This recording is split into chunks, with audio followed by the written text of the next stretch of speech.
Asia কাপের আগে প্রস্তুতির সিরিজটায় শেষ পর্যন্ত জয় পেলেও বৃষ্টির কারণে হোয়াইট ওয়াশ করা গেল না প্রতিপক্ষকে। তবে সিরিজে একটাই প্রাপ্তি, শেষ পর্যন্ত ব্যাটিং পেয়েছেন বাংলাদেশি ব্যাটাররা। প্রথম দুই ম্যাচে বোলারদের মুন্সিয়ানায় ম্যাচ জিতে নেওয়ায় ব্যাটিং নিয়ে আক্ষেপ ছিল চারদিকে। যদিও লিটনের মতে আন্তর্জাতিক সার্কিটে জয়টাই মুখ্য, বাকি সব এখানে গৌণ।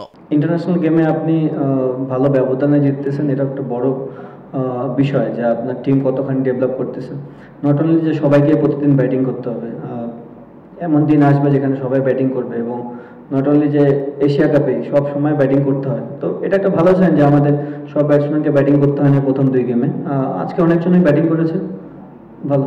বিশ্বকাপ কিংবা এশিয়া কাপ টানা খেলার সূচির কারণে সাধারণত এসব টুর্নামেন্টের আগে খুব একটা আলাদা প্রস্তুতি নেওয়া হয় না টাইগারদের, কিন্তু এবারের পরিস্থিতি একেবারে ভিন্ন। সিরিজের আগে মিরপুর এবং সিলেটে করা কন্ডিশনিং ক্যাম্পে নিজেদের সর্বোচ্চটা দিয়েছেন ক্রিকেটাররা। নেদারল্যান্ড সিরিজেও যার প্রভাব দেখা গেছে হাতে কলমে। লিটনের দাবি, নিকট অতীতের সবচেয়ে ভালো প্রস্তুতি নেওয়া স্কোয়াড এটাই। মনে হয় আমরা এখন ওয়েল প্রিপেয়ার্ড এশিয়া কাপে যাওয়ার জন্য। আমি ফার্স্টে বলেছি যে আমরা যে ক্যাম্পটা করেছি এটা নট অনলি এই সিরিজের জন্য, সামনে যতগুলো খেলা থাকবে আমার মনে হয় তার জন্য আমরা প্রিপেয়ার্ড, কারণ এত ভালো ক্যাম্পিং কখনোই আমি দেখিনি। এশিয়া কাপের প্রস্তুতির জন্য প্রতিপক্ষ হিসেবে নেদারল্যান্ডসকে খুব একটা পছন্দ করেননি বাংলাদেশের ক্রীড়া বিশ্লেষকরা। তবে শেষ পর্যন্ত সিরিজ শুরু হয়ে গেলে সবার চোখ ছিল কতটা ডমিনেট করতে পারেন টাইগাররা। শেষ পর্যন্ত 3 ম্যাচেই লাল সবুজ ক্রিকেটারদের পারফরমেন্স নজর কেড়েছে সবার। সতীর্থদের পাশাপাশি নিজের পারফরমেন্স নিয়েও সন্তুষ্টি লিটনের কণ্ঠে। যারাই ম্যাচ খেলার সুযোগ পেয়েছে তারাই ভালো ক্রিকেট খেলেছে, এক্সেপ্ট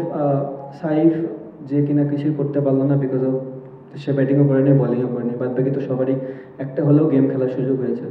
সো আমার কাছে মনে হয় প্র্যাকটিস করাটা ইম্পর্টেন্ট, তার থেকেও বেশি ইম্পর্টেন্ট প্র্যাকটিসের থেকে ম্যাচে আপনি কতখানি ডেলিভার করতে পারছেন। এত সুখস্মৃতি নিয়ে সিলেট ছাড়ার আগে আরও একটা কথা জানিয়ে গেলেন ক্যাপ্টেন। ভালো ক্রিকেট খেলার পূর্ব শর্ত ভালো উইকেট, আর সেই বিবেচনায় সিলেটকে তিনি রাখলেন প্রথম স্থানে। চট্টগ্রাম মিরপুর নিয়েও জানিয়েছেন নিজের অভিব্যক্তি। তুলনামূলকভাবে মিরপুর আমরা সবাই জানি যে একটু সবাই স্ট্রাগল করে, নট অনলি যে আমাদের বাঙালিরা, বাইরের প্লেয়াররাও যখন খেলতে আসে তারাও স্ট্রাগলিং করে। সো অবভিয়াসলি সব ব্যাটসম্যানের জন্য সিলেট একটা ভালো অপশন, ভালো গ্রাউন্ড। নিয়ন মুহাইমিন, সময় সংবাদ।